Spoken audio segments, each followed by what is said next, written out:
Aula 5 de Literatura para o Escolha Educação. Livro Dois Irmãos, Milton Ratum.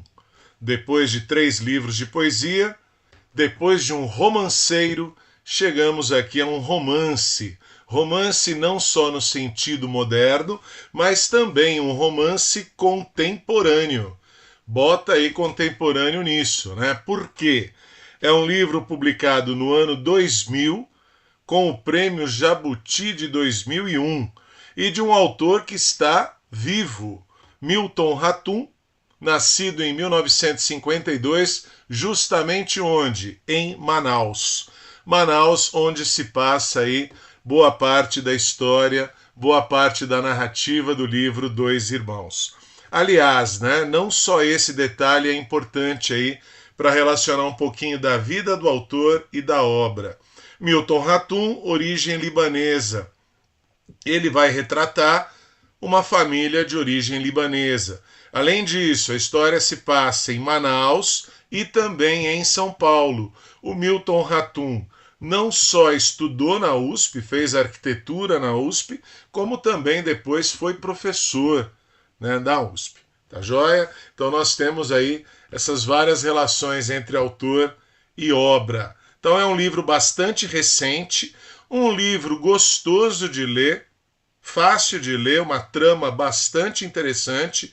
Então uma leitura que vale super a pena aí, independente de vestibular.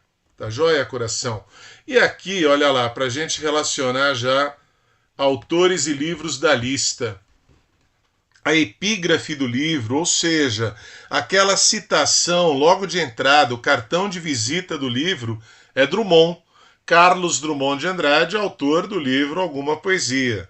Vejam que o trecho que foi selecionado aqui pelo Milton Ratum, ele é extremamente revelador do que vai ser o enredo da história. Olha lá. A casa foi vendida com todas as lembranças, todos os móveis, todos os pesadelos, todos os pecados cometidos ou em vias de cometer. A casa foi vendida com seu bater de portas, com seu vento encanado, sua vista do mundo, seus imponderáveis. Então, um trecho maravilhoso aí do Drummond e que já vai antecipar para nós aí boa parte do que vai ser o enredo. Primeiro trecho inicial do livro, e já é revelador de muita coisa. Vou ler. Zana teve de deixar tudo.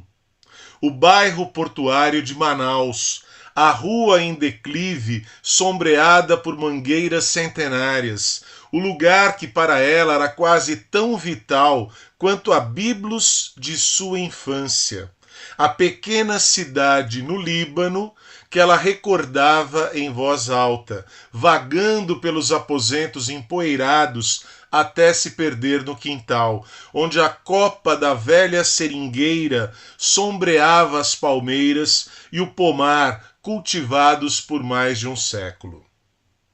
Várias coisas. Zana é a matriarca. Zana é a mãe. É o motivo central de todo o conflito, de toda a história. Nesse momento, ela está sendo obrigada aqui a deixar a casa em que tudo acontece. É uma casa aí também, né, primordial. Vejam que a história vai acontecer em Manaus, com toda a paisagem do quê? Da floresta amazônica. A Amazônia está aí de cenário, é um cenário paradisíaco. Ela sai do Líbano, mas ela vai viver toda a história aqui em Manaus. Tudo bem? E é uma matriarca. A Zana, figura central da nossa narrativa. Óbvio, né? Se nós temos aqui uma situação em que ela deixa a casa e tudo vai acontecer nessa casa, nós temos uma narrativa, então, retrospectiva. Um tempo psicológico, vai voltar no tempo para poder explicar toda a história para nós. E a pergunta que ela faz ali na primeira página, Meus filhos já fizeram as pazes. Opa! Então aquele mote, aquele motivo, né, ancestral, primordial, primitivo, que é a luta entre irmãos, que é a briga entre irmãos. Ela própria vai citar, eu não preciso dizer, né? Evidente que vai lembrar o que aqui, né? Um Adão e Eva tendo como filhos Caim e Abel. Então, vamos pegar aqui os trechos selecionados para a gente poder partir sempre deles. Sempre a gente parte do texto para poder interpretar e entender a história. Zana me dizia, opa, temos um narrador em primeira pessoa, mas ainda não sabemos quem é esse narrador. É uma personagem, mas não é uma personagem central. Ele é bem periférico dentro da trama central da história. Zana me dizia sem olhar para mim. Olha aí a posição ocupada por esse narrador. Talvez sem sentir a minha presença. Vários indícios de quem é esse narrador aqui, de que posição ele vai ocupar, uma posição periférica dentro da história. O rosto que fora tão belo, passado, agora sombrio, abatido. Repetiu a pergunta com a força que lhe restava, com a coragem que mãe aflita encontra na hora da morte. Então vamos lá, algumas conclusões. O narrador personagem não é o protagonista, mas nós não sabemos quem é. Já fica aí o primeiro enigma a ser decifrado dentro da narrativa. Como eu já disse, o tempo é psicológico. A narrativa vai ter que resgatar esse passado para explicar o que está acontecendo. Zana é uma imigrante libanesa vivendo em Manaus, que está aqui neste momento deixando a casa e deixando a vida. É um final de ciclo aqui, tanto na questão espacial como na própria questão vital. Preocupação que ocupa a cabeça dela, uma praticamente aqui moribunda. O conflito entre os filhos. Não queria morrer vendo os gêmeos se odiarem como dois inimigos. Não era a mãe de Caim e Abel. Opa, tá no texto. Caim e Abel, filhos de Adão e Eva. Primeiro homicídio, né? Caim mata Abel. Será que é isso que vai acontecer aqui? Também quero fazer outra referência aí que não aparece no texto. Eles são irmãos gêmeos. Gêmeos assim como Esaú e Jacó. É uma outra narrativa bíblica, do Gênesis bíblico. Esaú era o primogênito, mas o Jacó vai roubar a primogenitura. O Jacó, que é o caçula, que é o mais novo, vai roubar a primogenitura do Esaú. E aí foge. É esse Jacó que vai se tornar o quê? Israel. Daí vem as 12 tribos de Israel. Tem a ver aí? Tem muito a ver com o que vai acontecer na nossa história. Joia? Primeiro corte na narrativa e na vida. Tenho que aqui me esconder em cima, aqui, hein? Senão não dá. Vai ter que voltar para o passado. Está contando a história, vai cortar, corte narrativo, para poder explicar o que está acontecendo. Quando Jacob, gente, as pronúncias aqui, né? Vamos lá, perdoem aí os libaneses de origem, mas vamos falar Jacob. Lógico que Jacob lembra um pouquinho Jacó, embora aqui as posições sejam trocadas, tá bom? Vamos lá, vamos ficar só com Jacob. Quando Jacob chegou do Líbano, o pai foi buscá-lo no Rio de Janeiro. O cais da Praça Mauá estava apinhado de parentes de pracinhas que regressavam da Itália. Opa, para você situar no tempo aqui.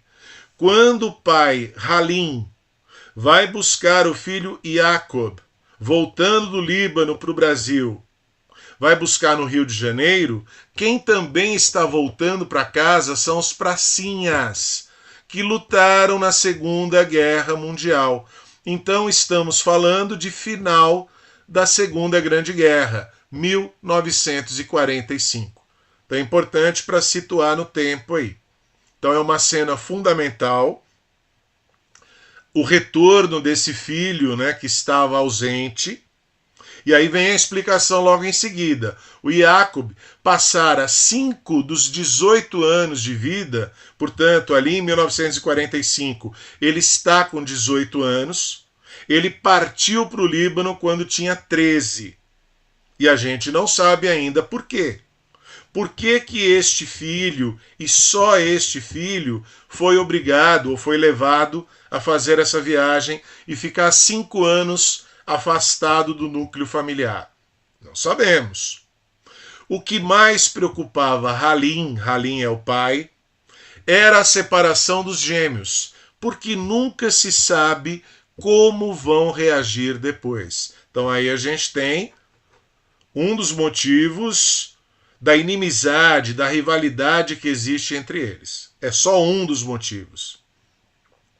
Aconteceu um ano antes da Segunda Guerra, 38, quando os gêmeos completaram 13 anos de idade, né? 39.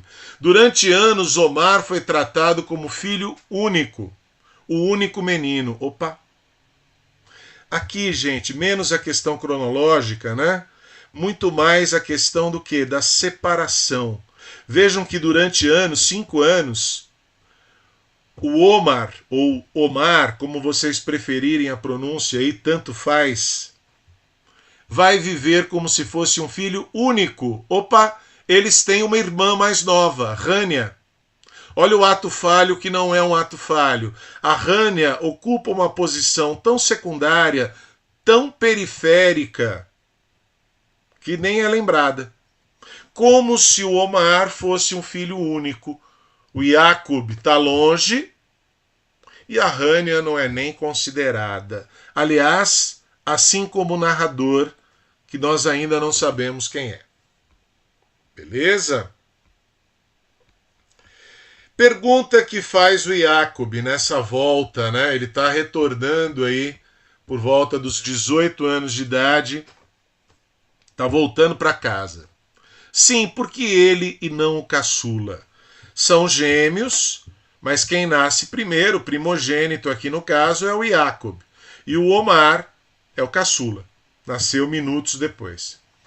Não entendia por que Zana, a mãe, não ralhava com o caçula e não entendeu por que ele, e não o irmão, viajou para o Líbano 2 meses depois.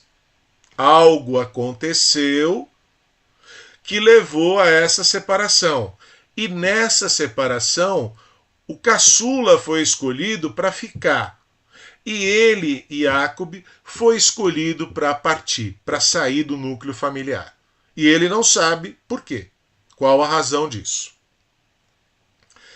Quando ele volta, fazem ali uma espécie de um banquete. Vai receber o filho pródigo que está voltando aí. Não saiu por vontade própria, foi obrigado a sair, está voltando. Então organizam ali um verdadeiro banquete com vários pratos libaneses e amazônicos. É uma gastronomia ali farta. E aí o que acontece? Olha o que vai ser visto pelo Jacob. Era quase meia-noite quando o caçula entrou na sala, ou seja, o caçula, o Omar, só chega muito tempo depois. Quase meia-noite. Omar se dirigiu à mãe, abriu os braços para ela, como se fosse ele o filho ausente. Primeiro, como se ele fosse o filho único. Agora, como se fosse ele o filho ausente. Ele vai ser recebido de braços abertos pela mãe. E ela o recebeu com uma efusão que parecia contrariar a homenagem a Jacob. Ou seja, né, o bem recebido, o bem amado aqui, é o caçula que sempre esteve ali presente, não ele. Ficaram juntos, os braços dela enroscados no pescoço do caçula, ambos entregues a uma cumplicidade que provocou ciúme em Jacob, inquietação em Halim. Opa! A Zana conseguiu desagradar tanto o filho mais velho como o próprio marido. E aqui a gente já percebe, né? O tema central da nossa história. Essa mãe demonstra uma preferência, uma predileção explícita pelo filho mais novo, ou melhor, né? Pelo gêmeo caçula. A filha mais nova é a Rania. Ciúme do Jacob. Ciúme também do Halim. Vejam, né, no complexo de Édipo, conceito psicanalítico do Sigmund Freud, é o filho, né, que tem ali o ciúme do pai. Aqui é o contrário, coração. Aqui é o pai que tem ciúme do filho.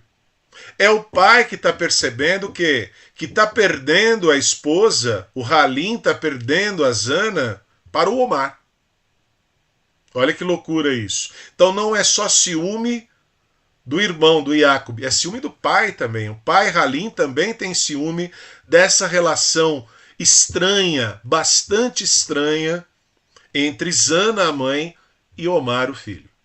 Tá joia? Então é um livro bem complexo aí nesse sentido, né? Complexos de Édipo. Aqui, coração, deixa eu me colocar do lado do Escolha Educação.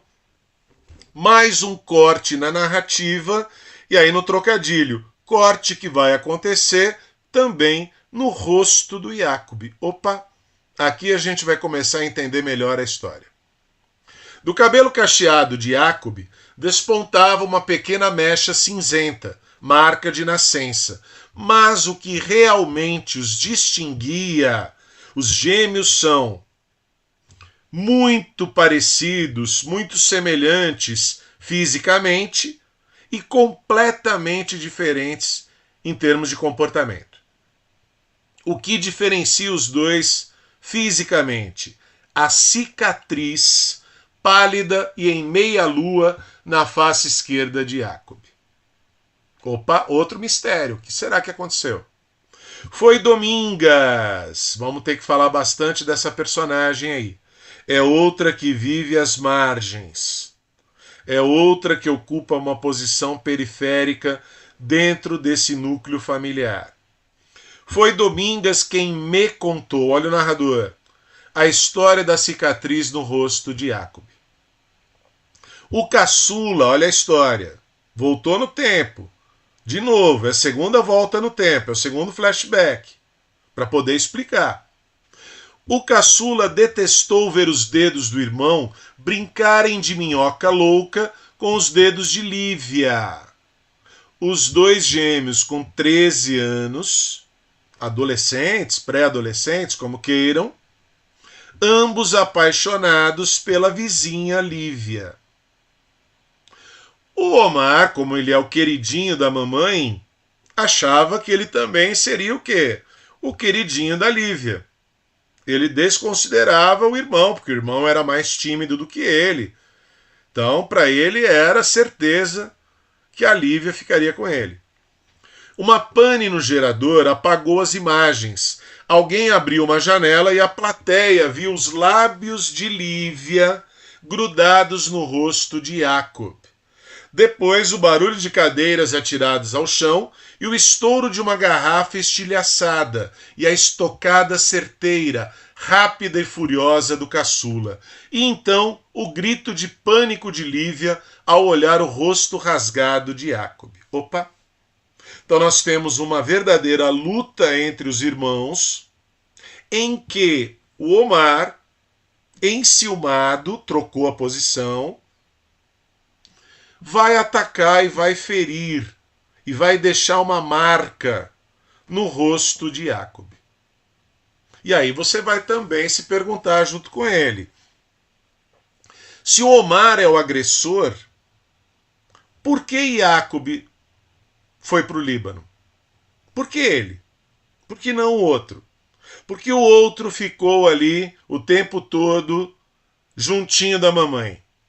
Perceberam? Então, assim, o ciúme do Jacob é bastante justificado e justificável. Beleza? E aqui, né, vou continuar nesse cantinho aí, tô bem acompanhado, do lado do logo do Escolha Educação. Quem é esse narrador? Vamos chegar nessa resposta aí, embora no livro demore bastante para a gente ter a revelação deste nome. Isso Domingas me contou, mas muita coisa do que aconteceu eu mesmo vi, porque enxerguei de fora aquele pequeno mundo. Sim, de fora e às vezes distante, mas fui observador desse jogo e presenciei muitas cartadas até o lance final. Eu dormia num quartinho construído no quintal, fora dos limites da casa. Era raro eu sentar à mesa com os donos da casa. Então vamos lá, gente. Primeira revelação aqui. Primeiro segredo que tem que ser revelado. Este narrador se chama Nael. E o Nael é filho da Domingas. Domingas é uma espécie de empregada da casa, só que com vários agravantes. Antes de nascerem os gêmeos, o casal Zana e Halim, esse casal vai adotar uma menina que estava no orfanato, uma menina de origem indígena. Vejam, nós estamos região amazônica. A menina Domingas, de origem indígena, é adotada pelo casal Halim e Zana. Mas vejam, é adotada como filha? Não, nunca, em momento algum, ela é vista e ela é tratada como filha. Ela sempre vai ser o quê? A empregada. Vou além. Praticamente ali uma escrava. Tudo bem? Ela vive para servir o tempo todo. Então ela é mais uma escrava até do que uma empregada. Vai engravidar, vai ter esse filho. Aceitam a presença desse filho. Até porque aí vem outro grande enigma da nossa narrativa, que talvez nem seja respondido. Quem é o pai do Nael? Nael, muito provavelmente, é filho de quem? De um dos gêmeos. Jacob ou Omar? Eis a questão. Então ali, gente, é o filho da minha empregada. Mas para quem ia desabafar? Eu era o seu confidente. Bem ou mal, era um membro da família, o neto de Halim. O Halim nunca foi próximo de nenhum dos filhos, nem Jacob, nem Omar. Com Omar, muito pelo contrário. É uma relação tensa, é uma relação violenta, agressiva. De quem que o Halim vai acabar se aproximando na velhice? Do Nael, do neto. E muitas das histórias que o Nael vai contar para nós, ele ouviu do Halim. Ou seja, olha a narrativa oral, né? O Halim, também de origem libanesa, contando histórias, contador de histórias para o Nael. E é esse Nael que vai trazer a história para nós. É ele que vai filtrar toda a história para nós. E o olhar dele é esse olhar de fora, dentro e fora. Está dentro, mas está às margens. Ele é o filho da empregada, ele é o filho da escrava, ele é o filho da mulher indígena. Ele não sabe sequer quem é o pai dele. Ele desconfia. Nada é revelado. É esse Nael que vai contar a história para nós. Anos depois desconfiei. Um dos gêmeos era meu pai. E muito lá para o final do livro, eu já estou antecipando aqui, a Domingas acaba contando para ele. Com o Omar eu não queria. Opa! O que está dito E o que está subentendido? Com Jacob, ela queria. Tudo bem? Uma noite ele entrou no meu quarto. Ele me agarrou com força de homem. Nunca me pediu perdão. Então nós temos aqui uma violência sexual. Nome disso você já sabe. Tudo bem? Então, a indígena, a mulher de origem indígena, Domingas, a empregada, a escrava ali praticamente dentro da casa, ela tem sim relações consensuais com o Jacob, mas ela é violentada pelo Omar. Qualquer um dos dois pode ser o pai do Nael. Então, é um livro bem apimentado, podemos dizer assim, né? E os dois gêmeos são iguais fisicamente, mas, como eu já disse, completamente diferentes na caracterização. Jacob, em São Paulo, comunicou à família que havia ingressado na escola politécnica. Poli, está aí até hoje. Você quer fazer o curso de engenharia, você vai tentar entrar na Poli, a Politécnica de São Paulo. Nesse gêmeo lacônico, de poucas palavras, carente de prosa, crescia um matemático. Então, quando ele volta para Manaus, ele já se destaca em matemática e, aconselhado pelo professor, ele acaba prestando vestibular e ele vai estudar na USP, ele vai estudar na Poli. Aqui, coração, dois espaços, dois lugares, duas cidades que acabam representando cada uma um dos gêmeos. São Paulo é o Jacob e Manaus é o Omar. Beleza? A gente vai entender isso aí. O outro, caçula, exagerava as audácias juvenis. Sempre o Omar vai ser aí apresentado para nós como o rebelde, o transgressor, aquele que não segue as normas, aquele que não segue as regras. Ele é o impulsivo, ele é emoção à flor da pele o tempo todo. Foi reprovado 2 anos seguidos no Colégio dos Padres. Óbvio, colégio particular. Dane-se, danem-se todos, vivo a minha vida como quero. Foi o que ele gritou ao ser expulso do colégio. Além de reprovado, ele agride ali um dos professores e ele é expulso do colégio. Esse é o Omar. Tudo bem? Então, enquanto o Jacob é o racional, é o cara da razão, é o cara dos números, é o engenheiro, o Omar é bicho. Deu para entender? Ele vive como bicho. A emoção nunca é controlada. Foi estudar então no Galinheiro dos Vândalos. O que é o Galinheiro dos Vândalos? Uma escola estadual, uma escola pública, onde conhece e se aproxima do professor de francês, poeta, seresteiro, Antenor Laval. Guarde esse nome. Não há muitas personagens importantes, não. Esse é importante. Tudo bem? Aqui a gente vai ter um professor que acaba sendo o único elo, a única ligação entre Omar e Nael. Tá bom? Calma. Na verdade, o caçula, o Omar, não terminou nada, jamais frequentaria uma faculdade. Desprezava um diploma universitário, ignorava tudo que não lhe desse um prazer intenso, fortíssimo, de caçador de aventuras sem fim. Omar é um macunaíma, é um hedonista, é o cara que quer viver os prazeres da vida.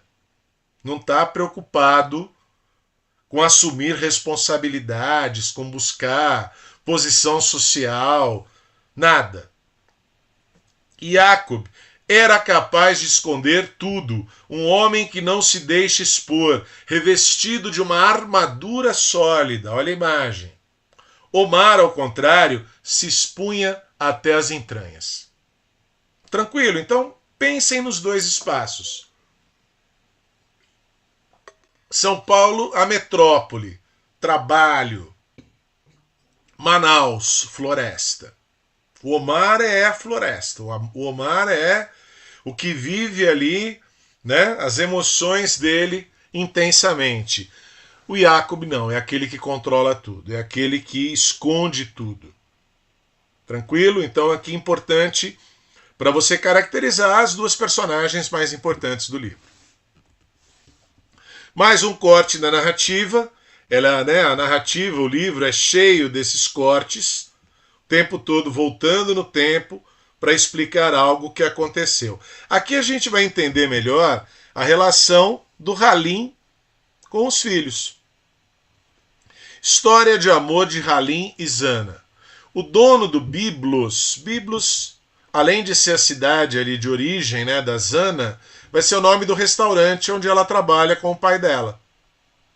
Não cobrava o almoço e Halim se entusiasmava com essa intimidade que ainda não bastava para aproximá-lo de Zana. Ou seja, para ele conquistar essa Zana foi uma longa história. Apaixonado pela beleza dela, ele vai cercando com muita dificuldade até que ele consegue conquistar o coração dela. E era aquele relacionamento intenso, quente.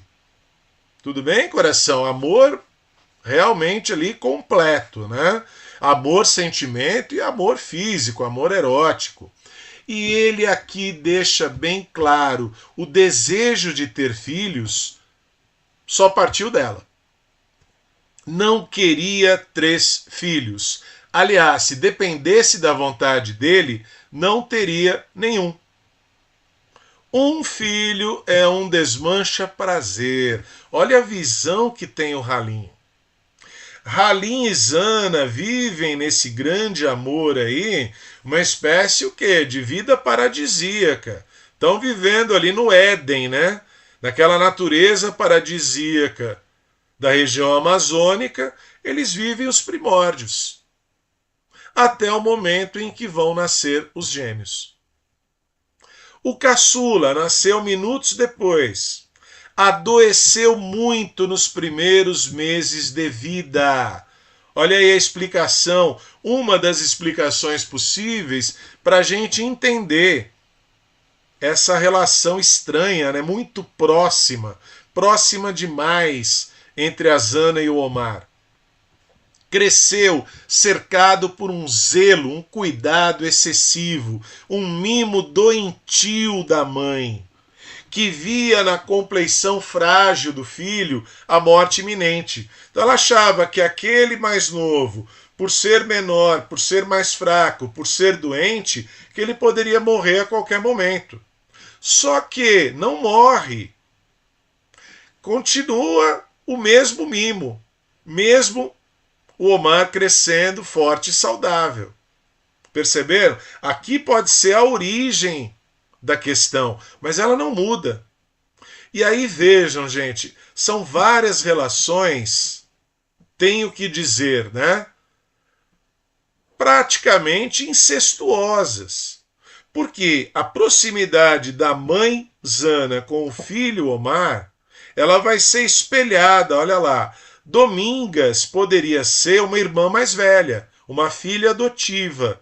Não é tratada desse jeito, mas ela foi sim encontrada num orfanato e trazida para casa. Ela é só alguns anos mais velha. Domingas ficava com Jacob, brincava com ele. Então imaginem a cena. Enquanto Zana dá atenção para o Omar, a Domingas dá atenção para o Jacob. Opa, você lembrou, né? A gente acabou de dizer. A Domingas tinha relações sexuais, relações amorosas, consensuais. Ela gostava do Jacob. Aqui nesse momento é quase uma relação de mãe e filho. Olha que loucura. Tudo bem, coração? Então, o livro é quente, o livro é, né, até pesado nesse sentido aí, tá? E a terceira filha, a Rania? Ela ocupa uma posição na história tão secundária quanto o próprio Nael. E vejam, ela é filha de sangue. Muito mocinha, Rania se retraiu, aderiu à reclusão, à solidão noturna do quarto fechado.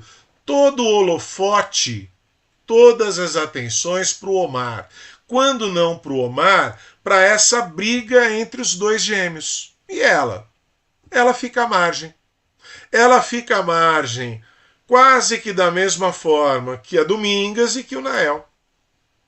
Por mais estranho que isso possa parecer, porque ela é filha, tão filha quanto os outros.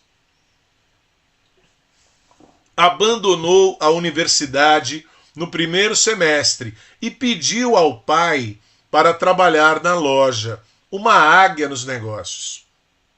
Então, na loja que o Halim vai ter, quem vai cuidar de tudo? Rania. Desde aquele dia, Rania só tocou em 2 homens. Os gêmeos. Observa o meu irmão Omar. Agora olha bem para a fotografia do meu querido Jacob. Mistura os dois. E da mistura sairá o meu noivo. Ela nunca encontrou essa mistura. Lógico, né? Aliás, esse tema ele é interessante.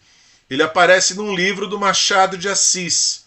Um livro que é menos comentado que os outros, mas é também um livro da fase realista, e olha o nome, Esaú e Jacó.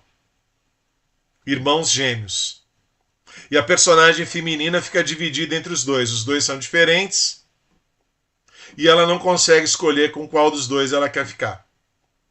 Pedro e Paulo, mas o nome do livro é Esaú e Jacó. Tá joia? Então há essa relação também aqui com uma obra bastante importante do Machado de Assis.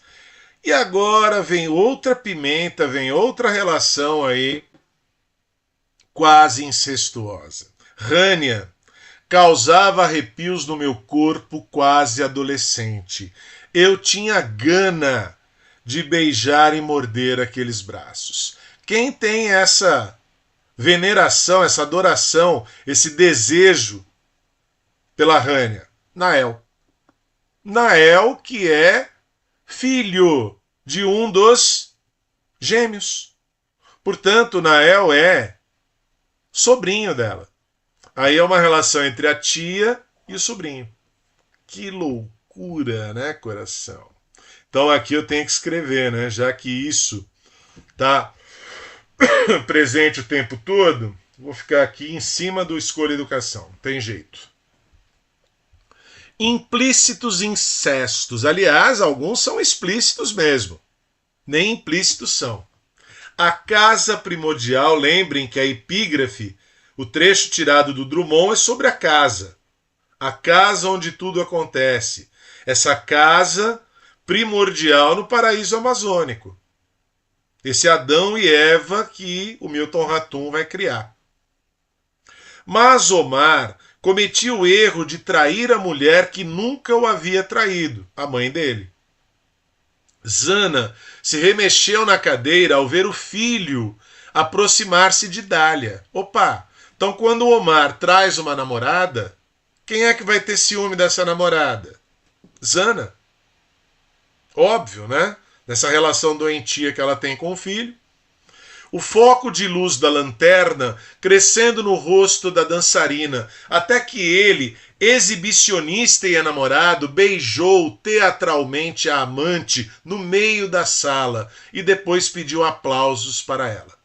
Então essa é a primeira relação que vai provocar aí ciúme, um ciúme doentio na mãe Zana.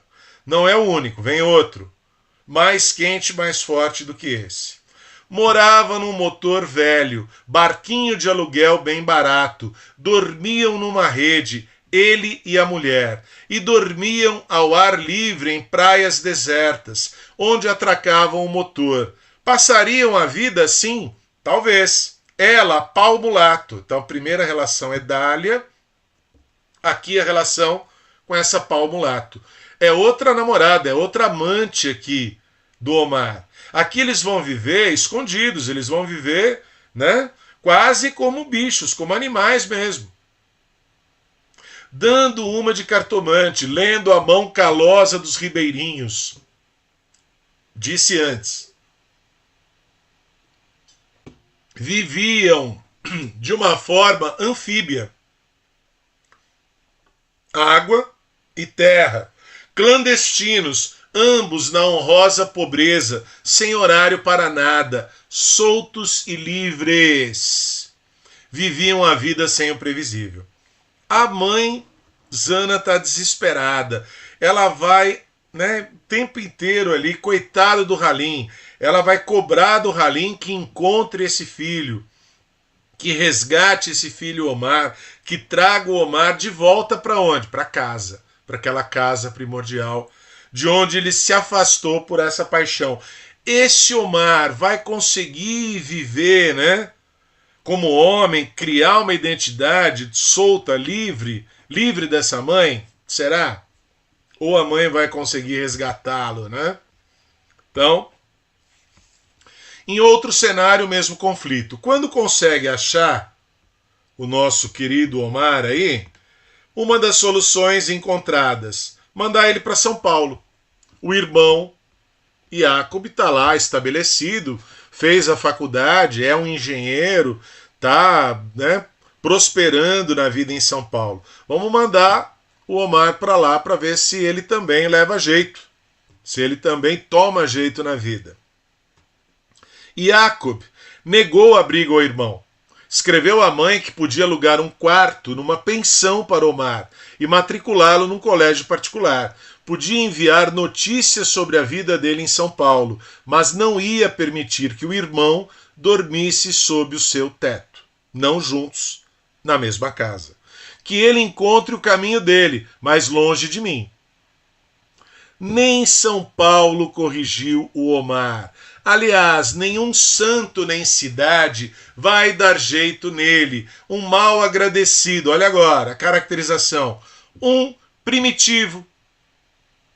Tô o tempo inteiro insistindo nisso, Um irracional. O Jacob é o matemático, é o engenheiro, é o homem da razão. O Omar é o oposto. Estragado até o tutano. Fez pouco de mim e da minha mulher. Opa, outro enigma. Mais um. O Jacob está casado. Quem é a esposa dele? Ele roubou meu passaporte e viajou para os Estados Unidos. Lembrem, eles são gêmeos. Eles são quase idênticos. Roubou o passaporte do Jacob, roubou o dinheiro dele e viajou. E se mandou. Foi curtir os prazeres da vida. Coisa que o Jacob não sabe fazer. Quem é que sabe fazer? Omar. Então a inimizade, a rivalidade entre eles só vai piorando. Já foi motivada pela mãe Zana. Já foi potencializada na relação com a Lívia ali aos 13 anos de idade. Na separação que leva o Jacob para o Líbano. E agora só vai piorar. Beleza? Jacob passou da acusação à cobrança.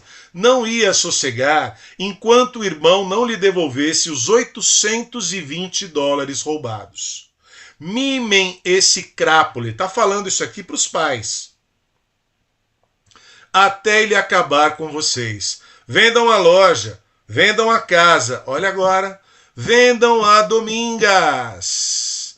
Olha o quanto a Domingas é entendida, vista como uma escrava que pode ser vendida. Vendam tudo para estimular a safadeza dele. Então só piorou.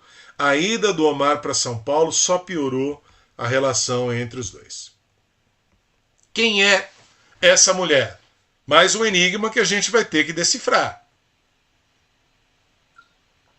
Esse não é dos mais difíceis, gente? Dá para imaginar já. Zana lhe perguntou por que a esposa não tinha vindo a Manaus. Quer dizer que não vou conhecer minha nora? Insistiu a mãe.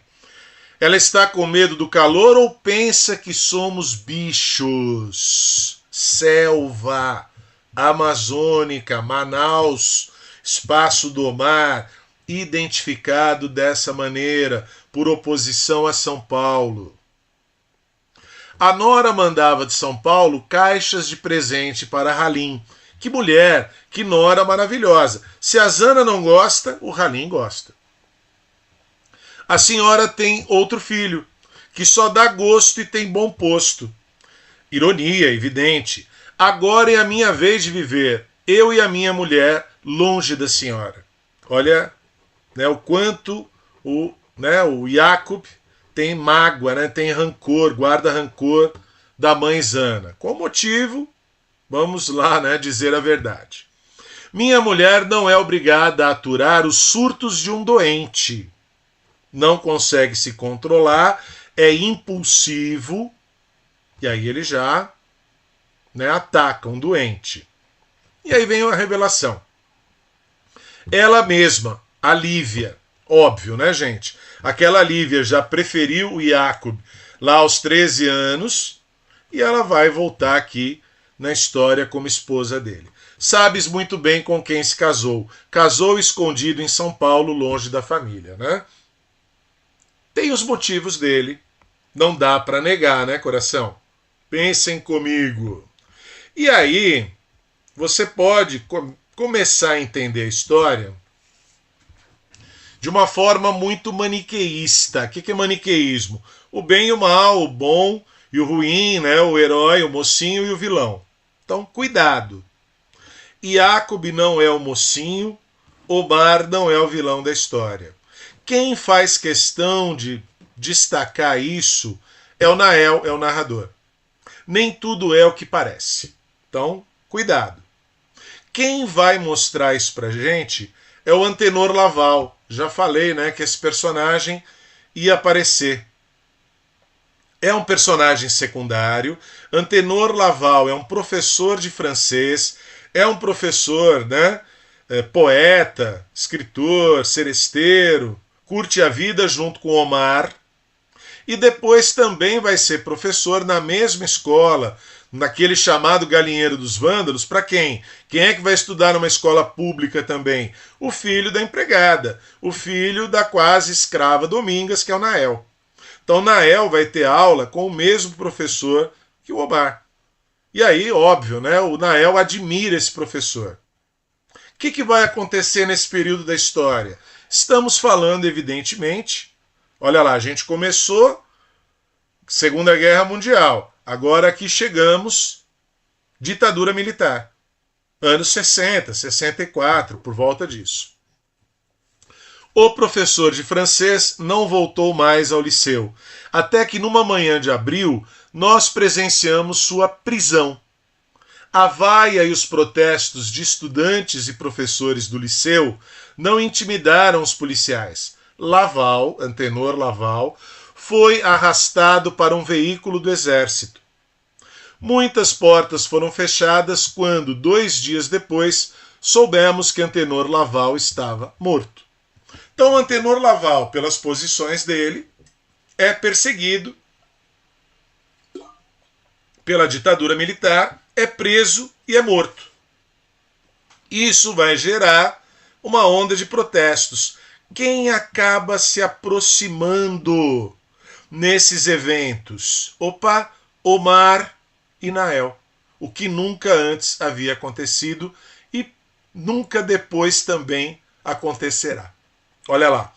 Omar foi o último a recitar. Estava emocionado e triste o caçula. Omar escreveu com tinta vermelha um verso de Laval. Por uma vez, uma só, não hostilizei o caçula. Não pude odiá-lo naquela tarde chuvosa, nossos rostos iluminados por tochas, nossos ouvidos atentos às palavras de um morto. Se o Omar é o que está ao lado do Antenor Laval, daquele que é vítima do golpe militar, da ditadura militar, o Jacob vai ser exatamente o oposto. Olha que o Jacob acaba revelando para o Nael. Já fui militar, sou oficial da reserva, me disse orgulhoso. Opa! Aí o Omar, né, começa a ficar mais interessante para o Nael e o Jacob começa a ficar menos interessante para o Nael, porque o Nael admira esse Antenor Laval e praticamente, já vou antecipar, né? Quer seguir os passos desse professor. Então aqui tudo caminhava, né, para mostrar um Jacob bonzinho e um Omar vilão. E o Nael querendo, né, ser filho do Jacob. Mudou. Ou está começando a mudar aqui a nossa relação. Tudo bem? Então, sem maniqueísmos, não há aqui vilões e mocinhos. Tranquilo? A mistura procurada, mais uma relação incestuosa. Já antecipei, aqui só vai acontecer. Aqui vai chegar a vias de fato. Já havia o desejo, aqui vai virar ato. Agia com uma determinação feroz, consciente de que estava enterrando um passado. Quando se curvou para abrir uma caixa de lençóis, vi os seios dela, morenos e suados, soltos na blusa branca sem mangas. Rania demorou nessa posição e eu fiquei paralisado ao vê-la assim. E não se esquivou do meu corpo, nem evitou meu abraço, meus afagos, os beijos que eu desejava fazia tanto tempo.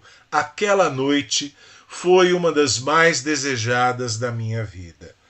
Assim como a relação dele com o Omar vai ser amigável uma única vez, a relação dele com a Rania, relação amorosa, próxima, relação física, carnal, só vai acontecer essa única vez.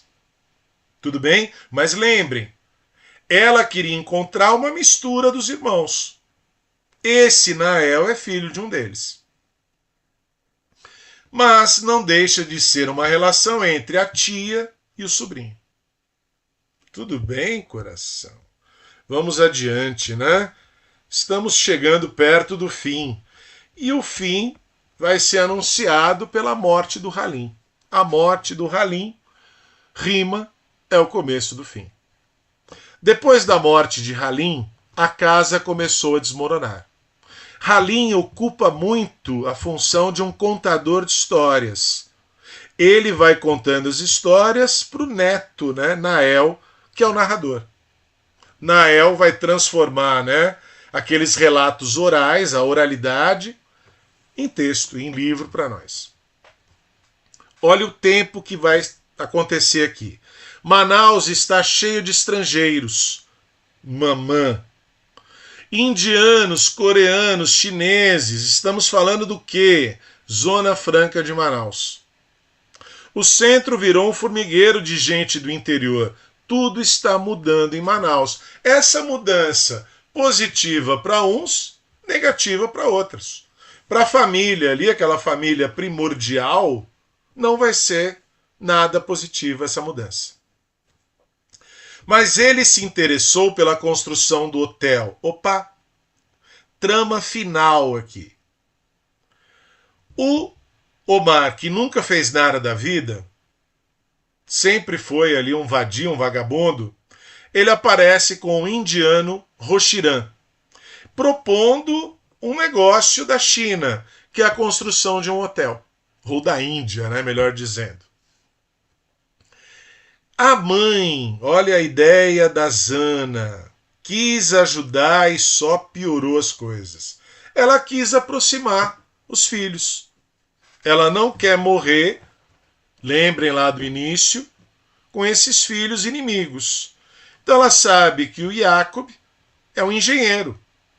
Opa, construção de um hotel, vamos juntar o Jacob com o Omar. O Omar trouxe aqui a proposta do Roshiran, eu vou colocar aí o Jacob, né, dentro desse negócio.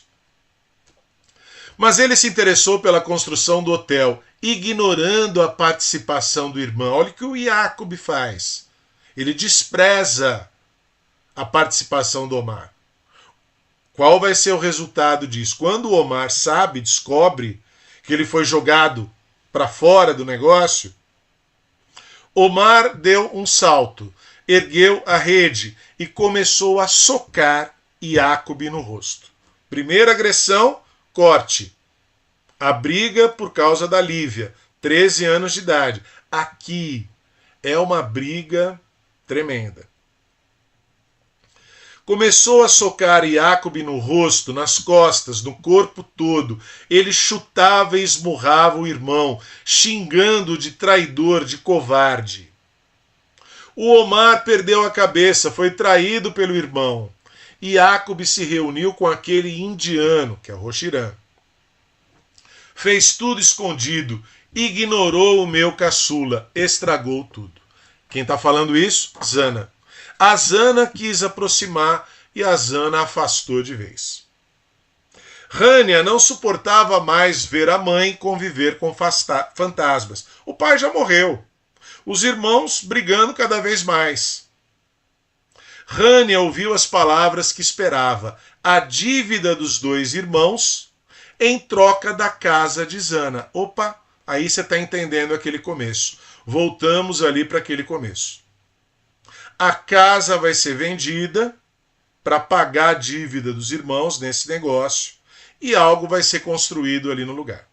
No entanto, surpreendeu-se quando ele, o indiano Roxirã, acrescentou: seu irmão, o engenheiro, está plenamente de acordo. Opa! Lembraram que o Jacob não é mais o mocinho da história?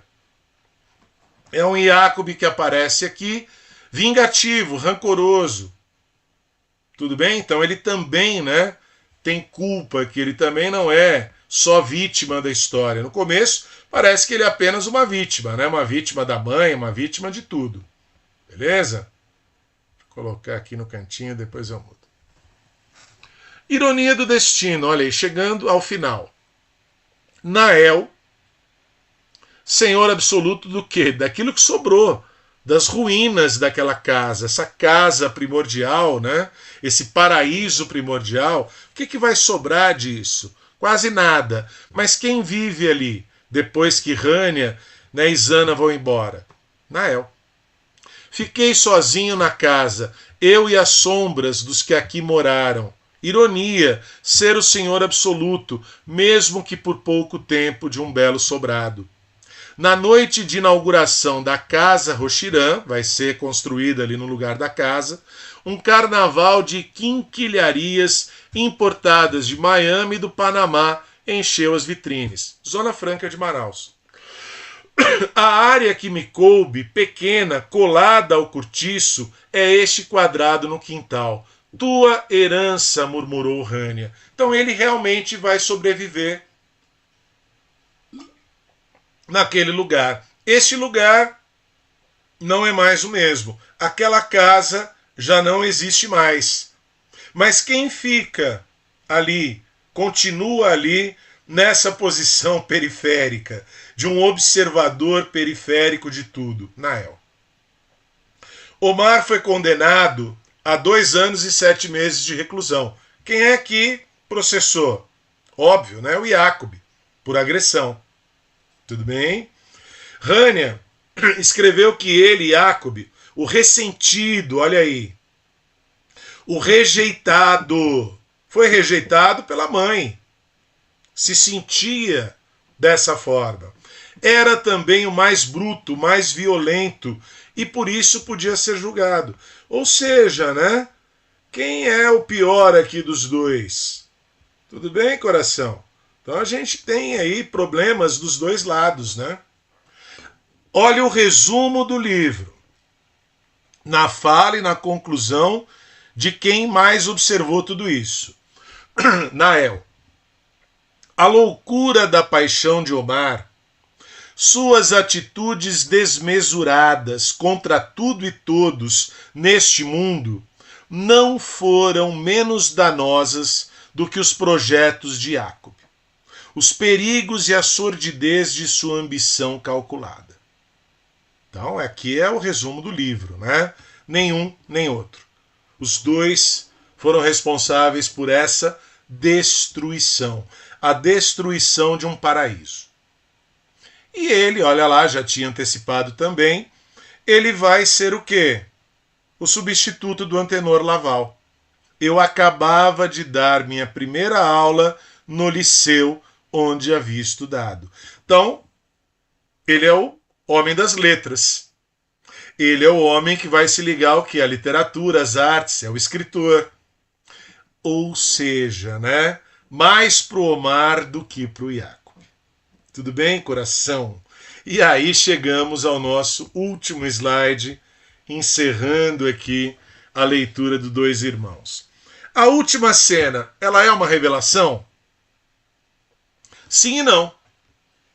Ele sugere, coração, ele só sugere. Ele não diz com todas as letras. Um homem de meia idade, o caçula, já tinha saído da cadeia. Já quase velho, ele me encarou, eu esperei. Queria que ele confessasse a desonra, a humilhação. Uma palavra bastava, uma só. O perdão. Ele está esperando que o Omar, né, conte para ele o que aconteceu, né? A violência que ele praticou para com a Domingas, que nessa altura do campeonato já morreu. Olhou para mim emudecido. Assim ficou por um tempo, o olhar cortando a chuva e a janela, para além de qualquer ângulo ou ponto fixo. Era um olhar à deriva. Depois recuou lentamente, deu as costas e foi embora. Essa cena, o Omar quer falar, mas não consegue, sugere que o Omar seja o pai do Nael. Gente, só sugere. Não está dito, não está escrito. Tudo bem? Então eu, né, como leitor, não vou concluir que o Omar é o pai dele. Tudo bem? Há uma sugestão apenas, mas não uma conclusão. Coloquei aqui do lado, né? Vocês têm uma minissérie feita pela Globo, tem no Globoplay, se você tiver acesso ao Globoplay e tiver, né, vontade de assistir uma série de praticamente 10 horas, muito boa, muito bem feita, não só aí a figura, né, que vocês estão vendo dos gêmeos, Cauã Raymond fazendo, né, os irmãos gêmeos Jacob e o Omar é o barbudo aí, evidentemente, mas principalmente o Nael Irandir Santos, muito bom, trabalha muito bem na série. O avô dele, o Halim, é o Antônio Fagundes. Então vale a pena para quem tiver tempo e quem tiver disposição. É uma adaptação muito boa dessa grande obra do Milton Ratum. Não à toa, né, mereceu ganhar aí o Prêmio Jabuti 2001. Beleza, coração? Se tiver alguma dúvida, por favor, manifeste, escreva nos comentários, mande pra gente, beleza? De novo, convidando você aí a se inscrever no canal Escolha Educação, curtir, compartilhar, dá uma força para nós aí, a galera toda vai agradecer. Aquele abraço, até a próxima, valeu, coração!